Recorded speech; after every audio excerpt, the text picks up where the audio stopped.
Até a década de 60 do século passado, Nova Friburgo tinha ligação com Minas Gerais através do subtrecho da linha férrea de Sumidouro.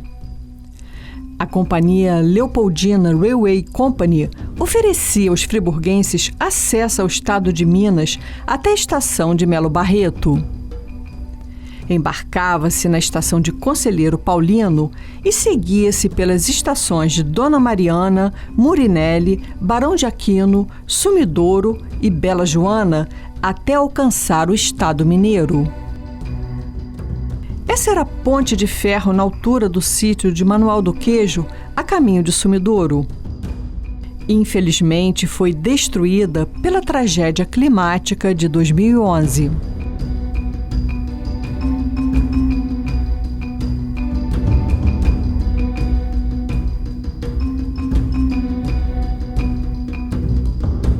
Sumidouro possuía o mais belo trecho da linha férrea fluminense, que passava por um lindo vale sobre a Ponte Seca, na altura da fazenda Santa Mônica, de propriedade do Barão de Aquino. Denominava-se Ponte Seca, pois não há um rio abaixo, e sim um majestoso vale. Possui 9 grandes pilares projetados por engenheiros ingleses da Leopoldina Railway Company. A Ponte Seca foi inaugurada em 1888 e integrava o ramal ferroviário Nova Friburgo, Além Paraíba.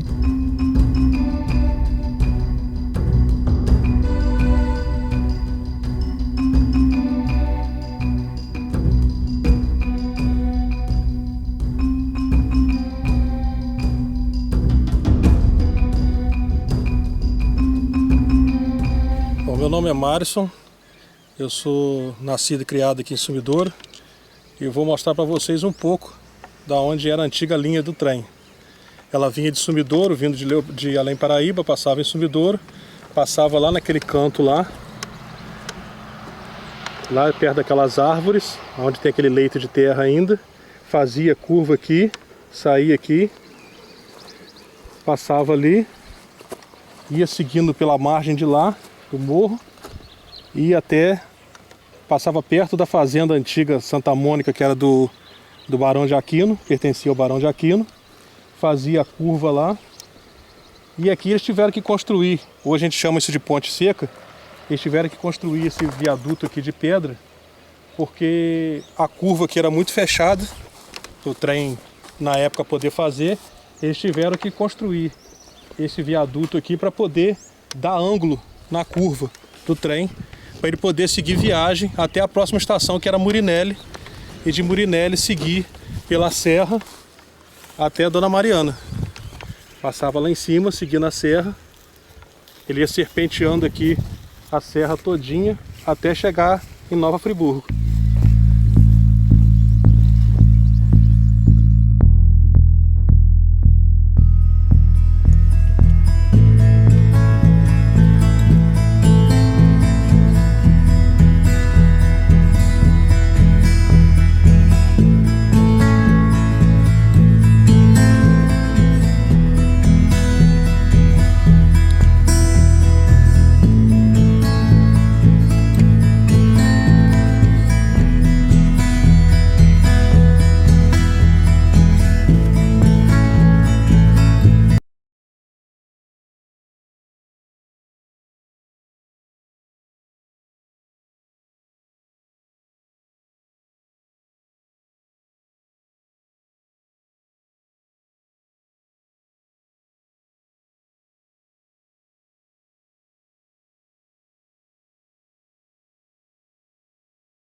Fazenda Santa Cruz foi uma das maiores unidades de produção de café de Nova Friburgo.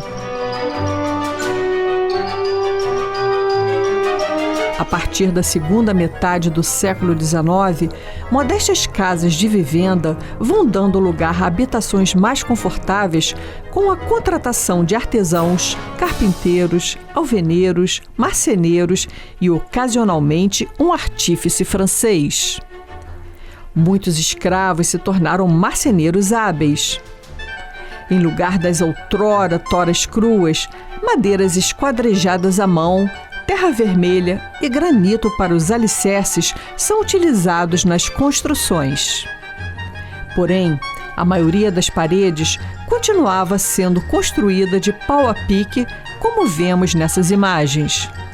O melhoramento dessas paredes consistia no cuidado com que eram assentados os paus de prumo, encaixados nas vigas de cima e de baixo, e no melhor acabamento do revestimento e da caiação das paredes.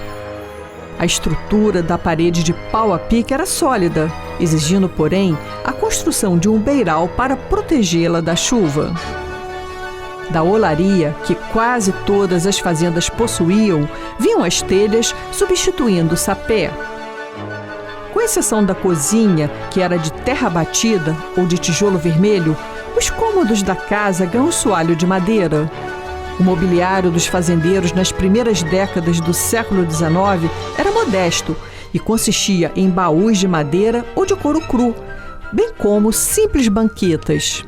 Na segunda metade daquele século, vão sendo substituídos por belos móveis de jacarandá, mogno e vinhático. Banheiro não existiam nas fazendas, sendo utilizadas bacias para o banho e urinóis.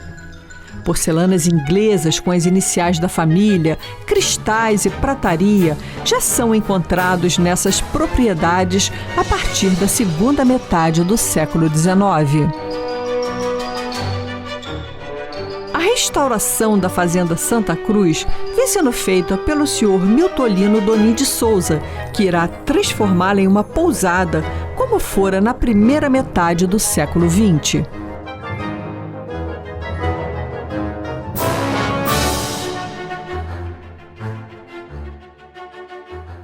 O fim da escravidão, associada à falta de adubação da terra, diminuindo a produtividade dos cafeeiros, provocou a bancarrota de muitos fazendeiros dessa região. Até a década de 30 do século XX, algumas fazendas, agora já município de Sumidouro, ainda produziam café. Os latifúndios do tempo do Império encontram-se desmembrados em propriedades menores, em razão de partilha feita entre os herdeiros. Já não se pode mais falar em latifúndios na estrutura agrária de Sumidouro como outrora. Com o fim da escravidão, adotou-se inicialmente o sistema do colonato. Muitos portugueses e italianos se estabeleceram como colonos nessa região em substituição à mão de obra escrava. A Fazenda Santa Cruz recebeu esses colonos. Como esses imigrantes adquiriram posteriormente suas próprias propriedades, a única maneira encontrada pelos produtores rurais foi o sistema de arrendamento ou parceria na relação de trabalho, para resolver o problema da falta de mão de obra no campo. Muitos fazendeiros migraram para a pecuária, que demanda menos mão de obra.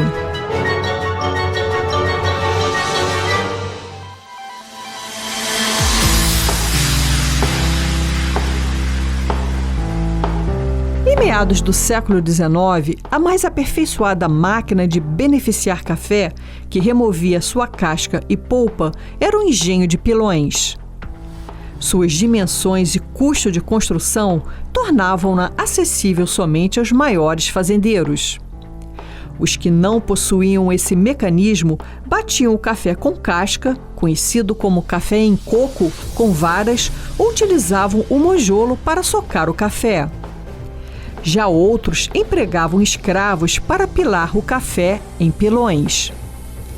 Geralmente, o engenho de pilões era movido mecanicamente pela força de uma grande roda hidráulica. Simultaneamente, ventiladores manuais ou mecânicos sopravam os resíduos em substituição das peneiras. O atual dono da fazenda Santa Cruz, Sr. Milton Lino Donin de Souza, tem um desses engenhos de pilões em perfeito estado e colocará em funcionamento no centro de memória que está criando em sua propriedade. Nas paredes, ainda podemos ver as inscrições do século XIX de comercialização do café, escritas a lápis. Nessas imagens, o tanque para lavar o café e o terreiro de pedra para sua secagem. Alguns fazendeiros substituíram os terreiros de terra, frequentemente recobertos de lixo e poças d'água, por terreiros de tijolo, alvenaria ou cimento. Nos terreiros maiores, providos de melhor sistema de drenagem, o café secava mais depressa e estragava menos.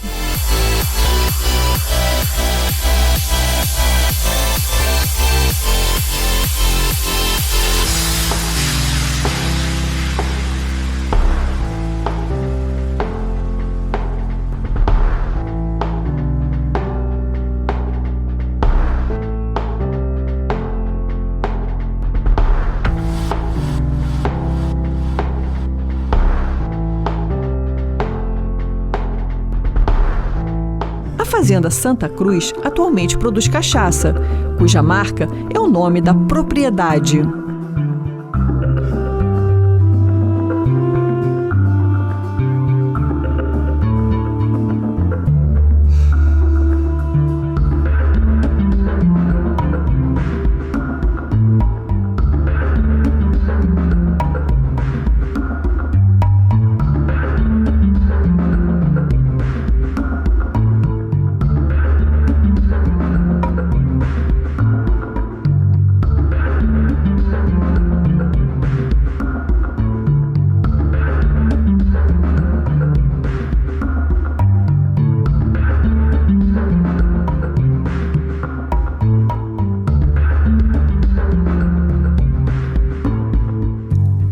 A moagem de milho plantado na fazenda ainda é feita por uma pedra vulcânica e igualmente comercializada.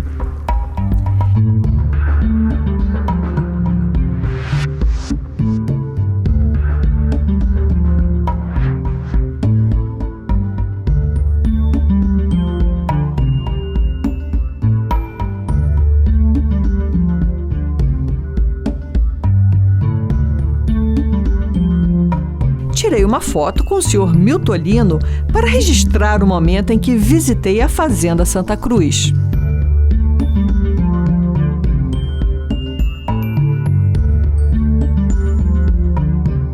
Onde outrora foram morros repletos de cafezais, hoje estão cobertos por braquiárias que mal se aproveita para a alimentação do gado. No entanto, como a natureza é pródiga, já percebemos a floresta se reconstituindo naturalmente.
Estamos percorrendo o caminho pelo qual trafegava o trem. Até o final da década de 30 do século passado, predominou o cultivo do café nas terras quentes como a principal atividade econômica de Sumidouro.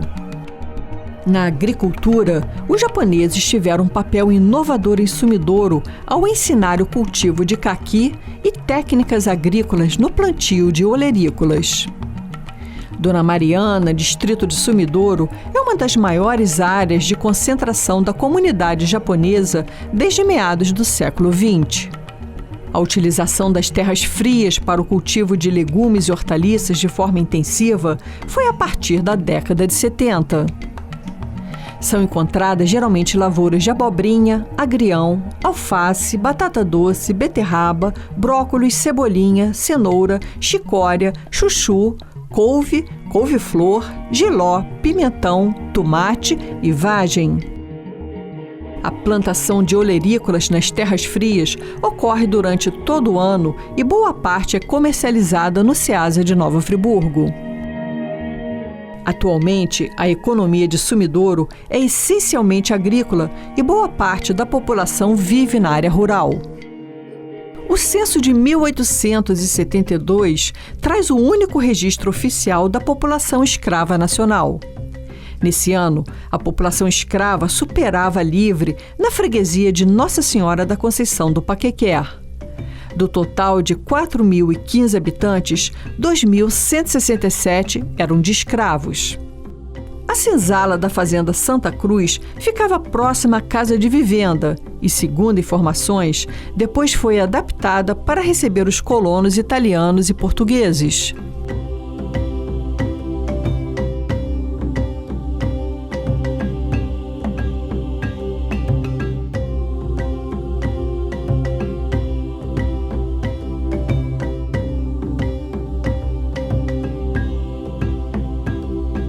Qual o nome todo da senhora? Lenice. Lenice de quê? Maria. Lenice, você nasceu aqui nessa fazenda? Ou você foi criada aqui? Não, eu nasci aqui. Você nasceu aqui nessa fazenda? Ela mudou um pouquinho, né, desde que você... coisa. Né? O que você lembra na sua infância aqui dessa fazenda? Que eu lembro de uma... Aqui assim, que era uma... piscina, tinha uma piscina. Aqui onde está esse gramado? Um gramado aqui. Eu era um pouquinho pequeno, mas eu lembro um pouquinho. Não lembro de todas, a minha infância toda aqui não. Uhum. Mas olha só, me disseram que ali antigamente era senzala, onde está esse gramado verde. Aqui? É. Mas embaixo aqui tinha uma piscina. Ah, embaixo. Mas embaixo onde está esse gramado verde aqui, que a gente está vendo? Não. Aqui era uma cela mesmo dos escravos, né? Você ouviu falar isso? Eu ouvi falar. Que é onde ficavam os escravos. É. E o que você mais lembra aqui dessa fazenda? É isso que eu lembro disso.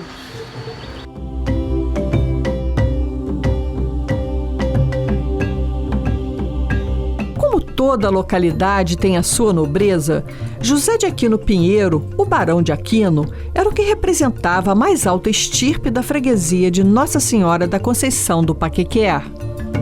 Nasceu em 7 de março de 1837, na fazenda Ribeirão, distrito de Cantagalo.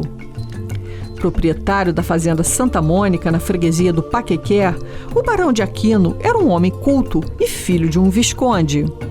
Faleceu em 1921, aos 84 anos de idade, sendo monarquista convicto até a sua morte. O rico acervo documental da Fazenda Santa Mônica foi transferido para o Arquivo Nacional para o tratamento arquivístico e guarda. A antiga freguesia de Nova Friburgo tem muita história.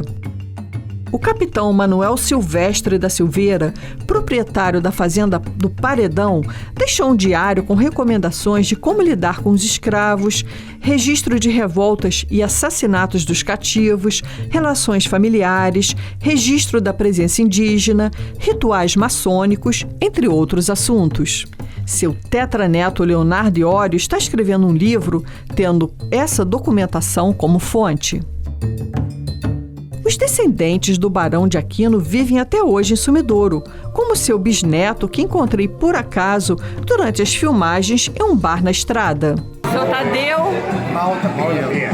Seu Tadeu, eu sou descendente da família Barão de Aquino. Sou bisneto do Barão de Aquino. Sou bisneto do Barão de Aquino. O que você pode falar pra gente do Barão de Aquino? Eu não tenho muito a falar, porque eu vivi numa outra época. Eu não conheci o Barão de Aquino. Ele viveu aqui há muitos anos. Bom, é isso aí. Tá ok, gente.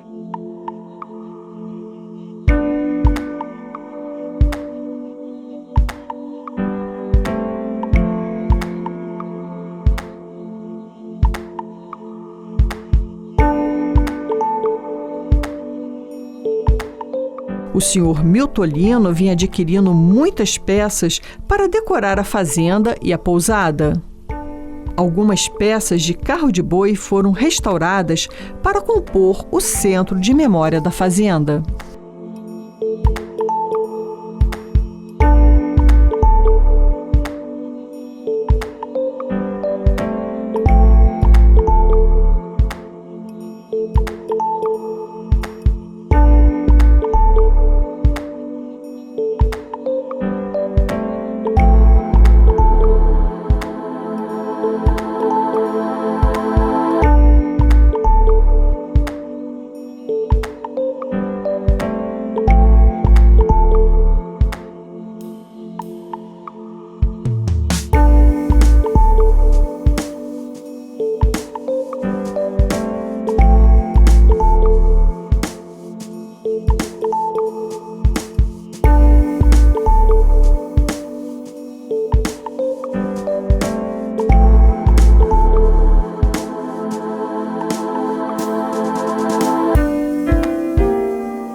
E Sumidouro ainda tem o privilégio de possuir a belíssima cascata do Conde D, nome em homenagem ao genro de Dom Pedro II, que visitou a região com a princesa Isabel.